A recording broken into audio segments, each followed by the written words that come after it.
BBA পাশ করার পর যখন চাকরির ইন্টারভিউ দিতে যায়, ইন্টারভিউ থেকে বের হয়ে গার্লফ্রেন্ডের কল পায়, তখন প্রুং প্রুং প্রুং প্রুং। এই কি ব্যাপার, তোমাকে না বলছি যখন বাসা থেকে বের হবা, যখন বাসায় ঢুকবা, যখন রিকশা উঠবা, সবসময় আমাকে ফোন দিতে বলে দিতে হবে বারবার। কি কেমন হলো ইন্টারভিউ? ধুর মিয়া, কিসের ইন্টারভিউ? আজ এরা পড়াশোনা করে লাভ কি দিতেছে বুঝলাম না। যেখানেই যাই এক্সপিরিয়েন্স চায়। সারা জীবন শুনছি চাকরিতে সার্টিফিকেটের প্রায়োরিটি বেশি, এখন দেখে খালি এক্সপিরিয়েন্সই চায় সবাই। কি বলতেছে আবলতা বলে সব? এর মানে তোমার চাকরি হয় নাই? তুমি চাকরি না পেলে কিভাবে আমার বাবা মায়ের সাথে কথা বলবা? আল্লাহ, আমাদের বিয়ে হবে কিভাবে? রাখো তোমার বিয়ে, এখানে এক্সপিরিয়েন্সের অভাবে চাকরি পাইতেছি না, আর তুমি আসো বিয়ে নিয়ে। যেই বেটা ইন্টারভিউ নিছে সেও তো তোমার বাপের বয়সী, এর মানে তোমার বাপও তোর মতন হবে।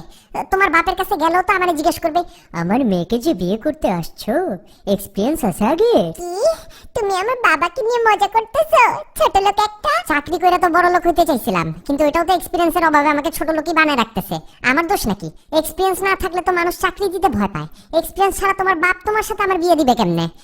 এর জন্য তো ভাবতেছি তোমাকে বিয়ে করার আগে 3-4টা বিয়ে করব, লাগলে আরো 10টা করব।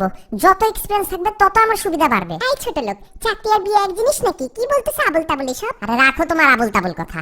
দেখতেছো না চারিদিকে ডিভোর্সের রেট বাড়তেছে? কেন বাড়তেছে? কারণ এক্সপিরিয়েন্স নাই। এইসব কচি কচি পোলা মাইয়া এক্সপিরিয়েন্স ছাড়া বিয়ে করে, তারপর গিয়ে লাস্টে ডিভোর্স দেয়। ঠিক না? এক্সপিরিয়েন্সের অভাব যে। আমি তোমারে বলতেছি তো, শোনো শোনো আমার কথা, লাগলে তুমিও 3-4টা বিয়ে করো। অবশ্য তোমরা মেয়ে মানুষটা এমনি পাকা, 3-4টা না করলেও চলবে। এক্সপিরিয়েন্স তো খালি আমাদেরই লাগে।